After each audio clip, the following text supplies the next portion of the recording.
chaîne na biso oyo tobengaka yango BBC Tibo TV ezalaka wana mpona kopesa bino ba actualité. Ndakisa actualité ya mokolo ya lelo le 10 août 2024, mwana mboka leader ya Congo Central Mirogène Tieka ye akeko bindola actualité moko ya monene kasi azalaki ye moko te, bazalaki elongo na ndeko Flavien oyo babengaka Papa Sentinelle, ye apesaka émission oyo babengi bokundoli na PES TV. Ezali nini? Ezali likambo ya somo oyo bauti ko découvrir ba matériel oyo bapesaki pona batiela bandeko na cité kasi bakeko kutango. Quel sabotage! Biso moko tolanda. Mais bandeko bakolela ete bo abandonner bango. Tala biloko oyo uti ko découvrir yo moko oza témoin. Kaka boboli moko zamboka ya osunga bino.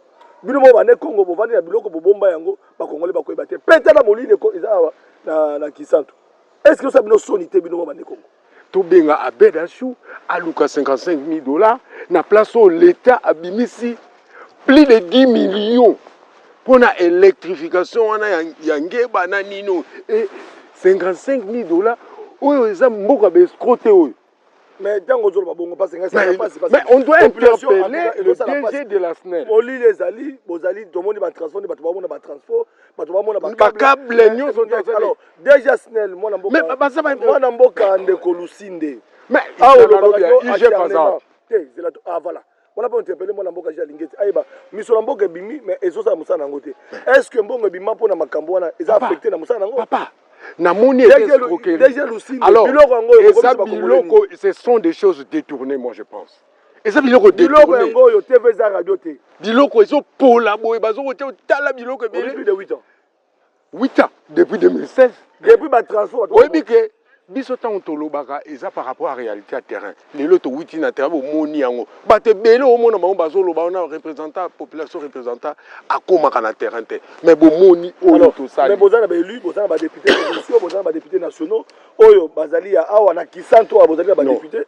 Est-ce que bango ba éviter que non ba population za molili mais ba transport eko polambula pendant 8 ans ba câble les ko polambula mais eko sala mosala te. Baza na vacances parlementaires ba yetsiko bazongi siko na terrain. Obi ke bango bazalaki te.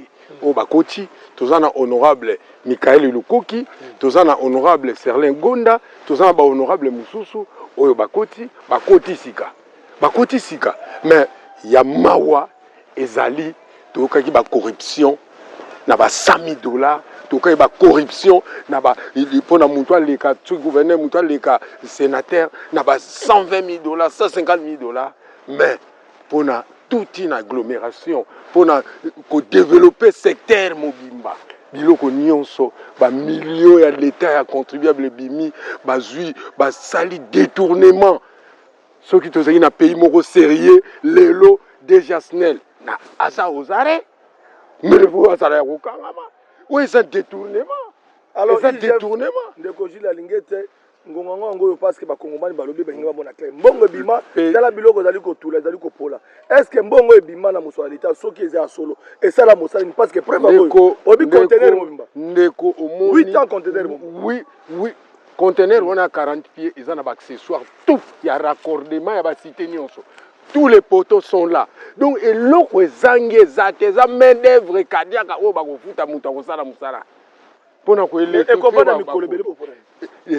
ba miyibi les fruits ya miyibi ce sont des voleurs alors vous allez voir que tous ça tout ne sont pas encore répondre est-ce que les binoté ba bande ko na biso ya ne Congo bino en tout cas vous êtes à la base parce que eloko boza ko population qui population acclamé public a bela qui te population bela te droit de bande na lobby na yo il fallait batu oyo bazali pétri de valeur lokola biso bana papa Simon Kimbangu oyo tokoloba solo na likambo ezali solo il fallait toi comme même poto kende kokota to kende kotala biloko na ndenge zobeba recteur oyo recteur ya grand séminaire alinga bundisa biso parce que yeza na bénéfice na ye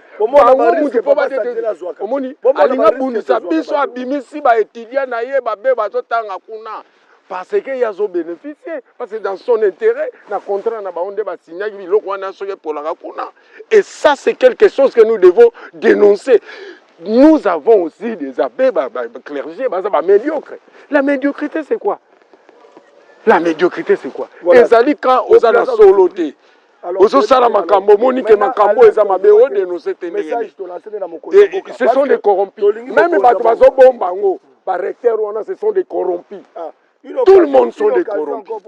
Il y a grand séminaire à Maï. Maman premier ministre o azali mwana Congo central. Oui. Tala ne ba population. Tozo interpellé. Tala ne population ba onyo. Na minute oyo. Maman premier ministre. Tu interpellé maman premier ministre. Et pas na yo moko tala la population. Honorable Wameso, honorable Michael Lukoki, Bino Nyonso, na gouverneur, non gouverneur, na gouverneur grâce Bilolo. En tout cas, en dehors na Bino, tout ça on a besoin de notabilité. Notabilité, en tout cas, toujours interpellé Binoté. Par ta bonne volonté, au bobo tamana mutema, botala l'État. Na bateau yo bosali état de droit bateau le progrès général à s'enquérir dans la situation yo au kanga DG SNEL. Donc tous ce sont des corrompus ba ko zo biloko boité ça sabotage et ça détournement. Voilà. Affaire à suivre, voilà. On a dénoncé yango bokita bo vérifier ce que ça le kuta mais momoni biloko papa Sentinelle mi Roger Seka. On a découvert et ça scandale.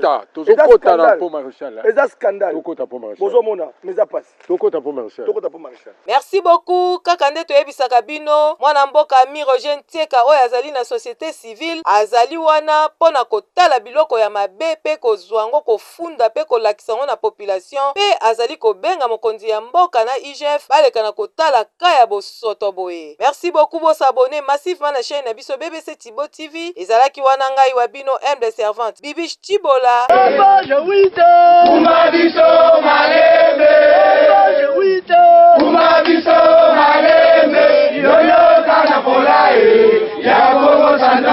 Ezalaka nde boye na mokonzi nyonso oyo ya solo soki ye ayoki mbela na kangu na ye asengelaka kotia matoi pe misu mpona koyeba malamu nini ezali kolekana ndakisa ya mosimbi bato ya province ya Congo Central. Son Excellence Grace Bilolo, gouverneur de terrain, lokola lekaki na koyoka mbela oyo eutaki epai ya bato ya société civile na mouvement beto na beto oyo etambwisami epai na ye moko mwana mboka, les gardiens de coutume et valeurs Congo, Mirogen Tieka ye akendaki kosala découverte moko ya mabe makasi na territoire ya Madimba kuna na Maidi. Apusaki cri de larmes oyo ekomaki tina matoi ya mokonzi ya province ya Congo Central, son Excellence Grace Bilolo. Na tour na ye moko mwana mboka tango ayoki makambo aboye abengisi réunion moko na lombangu nguna na gouvernorat ezalaki benda bika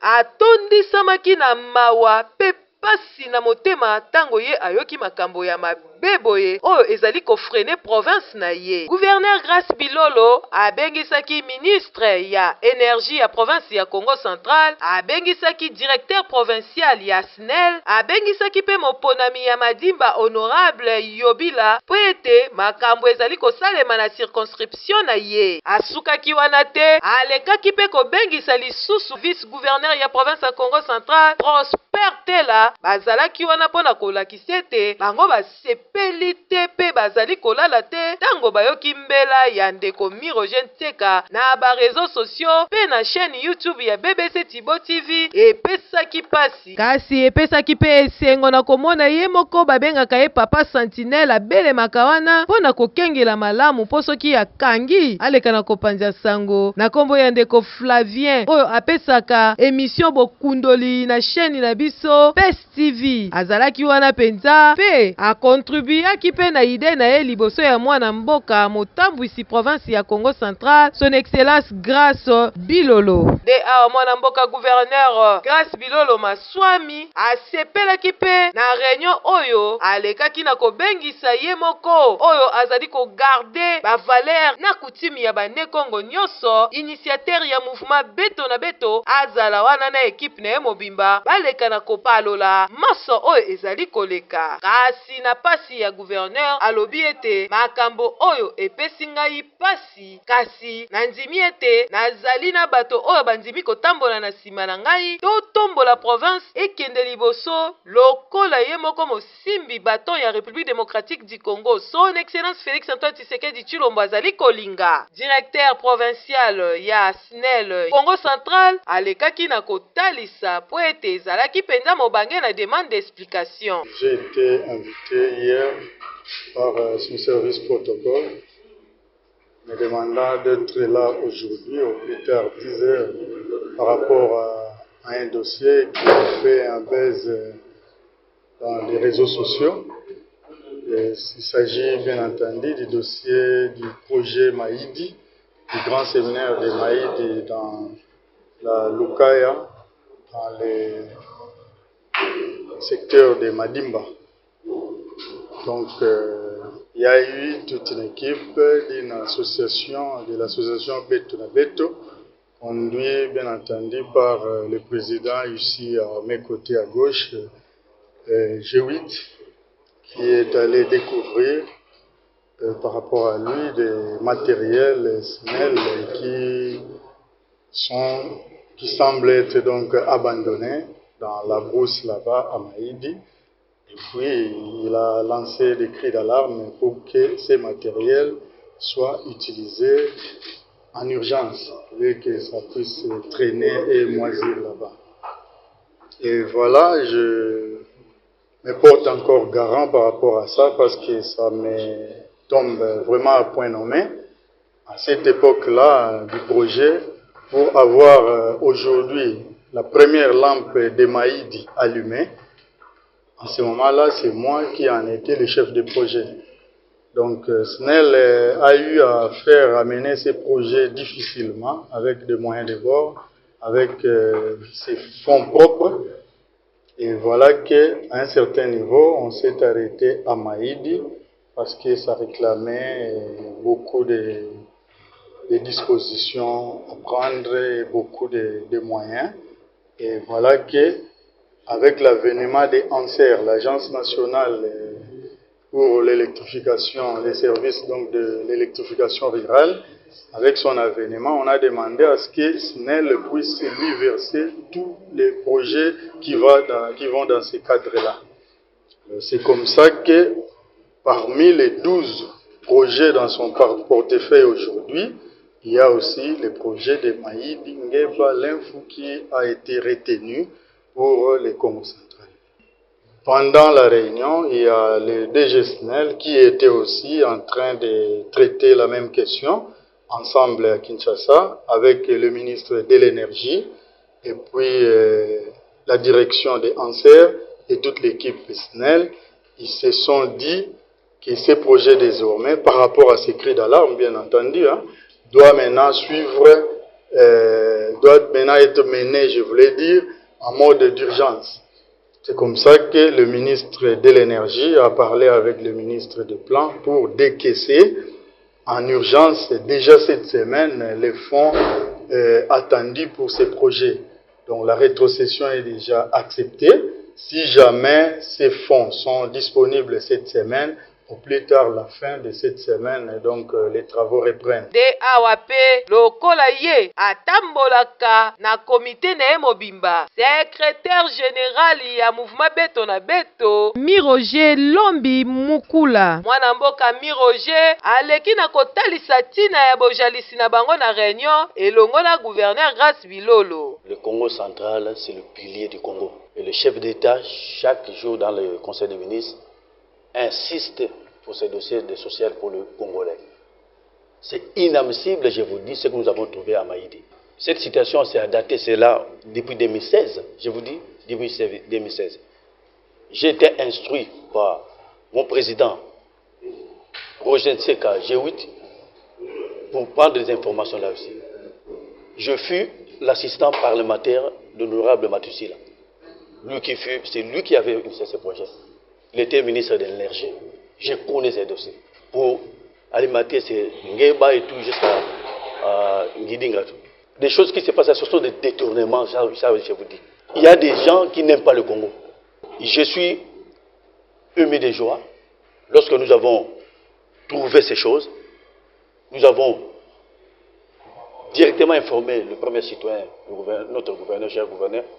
Comme il est jeune, il a encore de l'énergie, c'est ainsi que ça nous a motivés de le pousser, de ne pas suivre des genres de discours. Ça n'a pas commencé aujourd'hui de ça date. Non, c'est depuis 2016. Si on continue des théories de la genre de l'ESNA et tout ça, on sera foutu. Et j'ai aimé sa véracité. Il a dit que lui-même, il va descendre dès demain, voir le numéro 1 de la SNEL pour finir ces choses.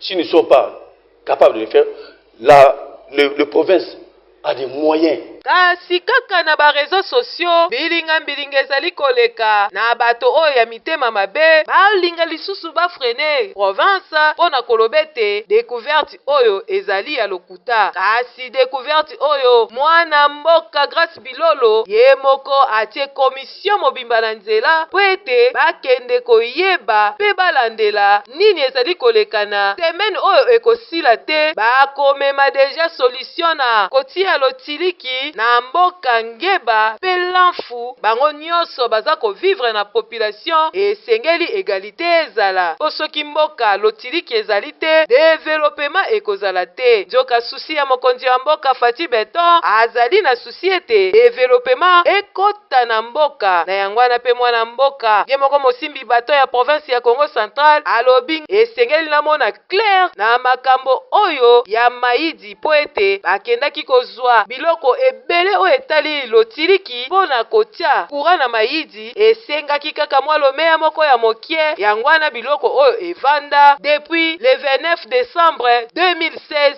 kino lelo oyo ezali kopola ezali kobeba ezali kopesa pasi pe mawa nzoka mbongo ya Kongo bakoki kosakana nango soki mokie te. Na nsima ya wana nde ye moko Miroje Nteka ayaki kosala clôture na pont Maréchal lolenge kani pe nini oyo elekanaki gouverneur alekana kobengisa réunion ya motuya ya boye oyo ezwi 3h30.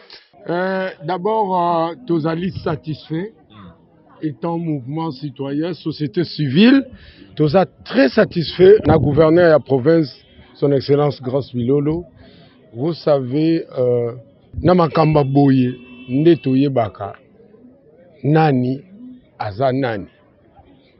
Lelo le gouverneur aza na vitesse ya oyoka population, aza na vitesse ya ko approcher population. Et auto-retournir yangwana. Et de na web sabino cette semaine le to lundi. Bazo débloquer déjà fond. Siko ko la ezali awa parce que le gouverneur na Kinshasa selon bango na Kinshasa déjà lelo na mokolo lelo ba débloquer déjà fond. Donc ti samedi fin semaine misale zo banana ngeba. Nouvelle ya malamu yangwana. Mais le gouverneur de la province a lobby azotika tout parce que abi aboyezalate le gouverneur de province lobby azokende spécialement kuna bazokende boyebi ke conférence de gouverneurs za na lola ba bazokende kuna bongo gouverneur aokende omona DG avaya ya soki mbongo wana amona DG awapi déjà DG Asnel gouverneur aomona ye soki mbongo wana ebimite soki bameki ekomi kaka ndenge ezalaki Kinshasa ndenge abinisaka ba province le gouverneur abeti point que ye moko azosala sortie de fonds vaut mieux to kufa nzala ngeba na l'info ezwa courant. Gouverneur Grace Bilolo atie commission mobimba pona kolandela makambo ya lotiliki oyo pe alobi soki amoni clarté ekozala préférable na ye abimisa mbongo bapesa kimia pe batia lotiliki na secteur ngeba pe l'info mobimba.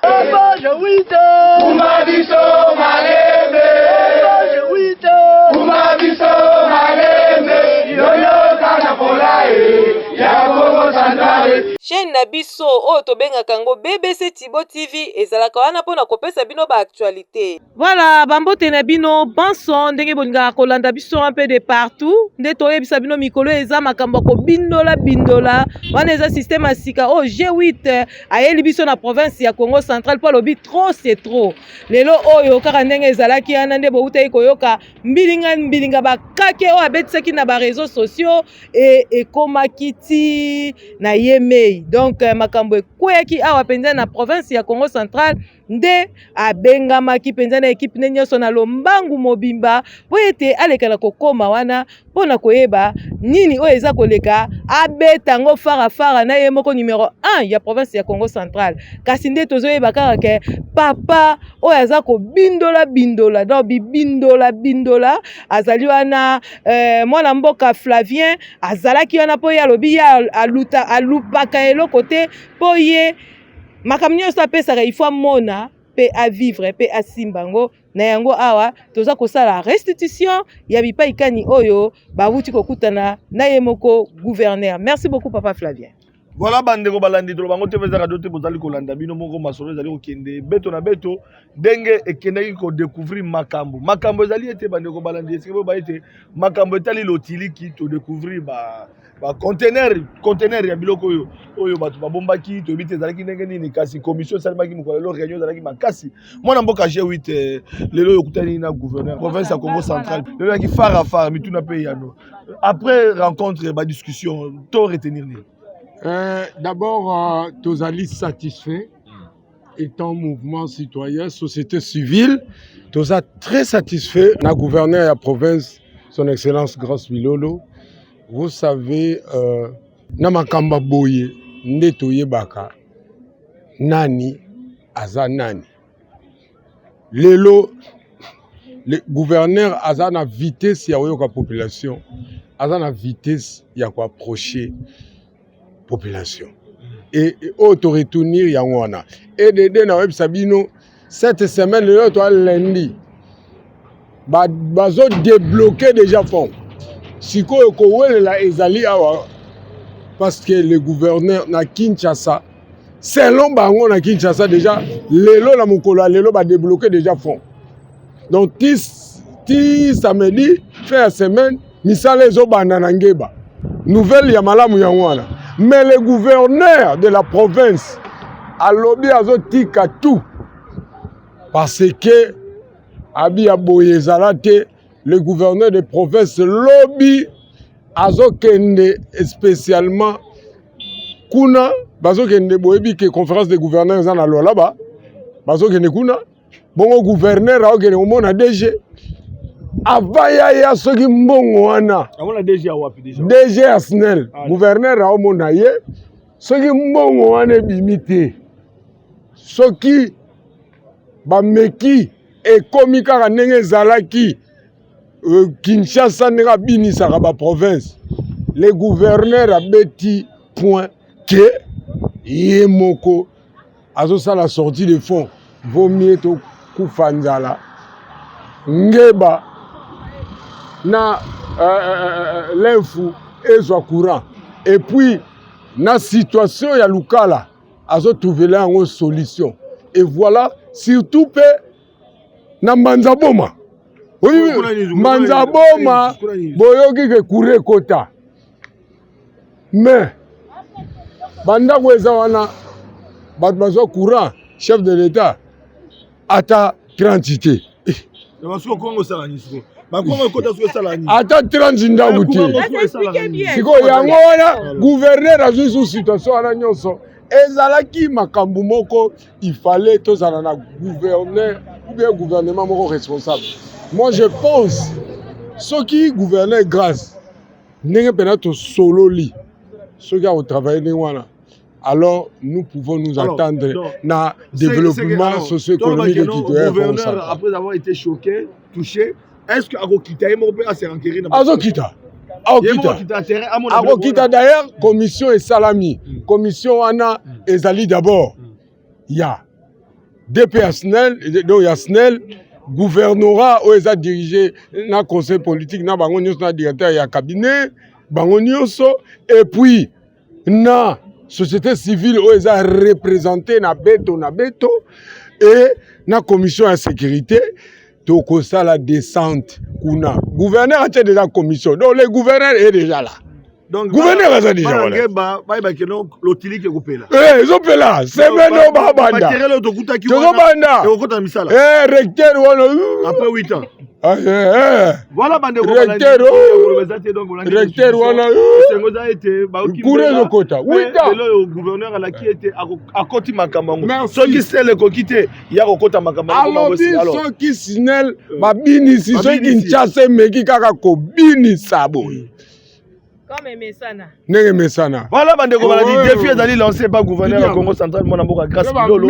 Tolobi ete to kolandela pe na système ali so liko liso poto ba makambango ekosuka wapi. Voilà, bomoni binomoko restitution ndenge uti kolekana. Donc veut dire c'est-à-dire donc sali kitoko donc réunion est 3 heures du temps na ndambu. Oyo ezalaki kaka gauche droite donc gouverneur a 8 temps na ye avandi pe a expliquer société civile beto na beto po bazwa kimia pe alobi comité za déjà na place pona ko trouver solution banangeba bomona papa G8 bobetela kayata maboko po soki yete honorable Yobila bazalaki na honorable Yobila azalaki na vice gouverneur azalaki et puis nazoloba kaka te na banangeba nazoloba na bana province ya Congo central nyonso totia misu na biso po tozwi mosungi pe molobeli o banda kolobela bino nyonso ta nyonso na mikondi ya likolo PAC. Merci beaucoup. Tokutani mikolo ezali koya. Au revoir.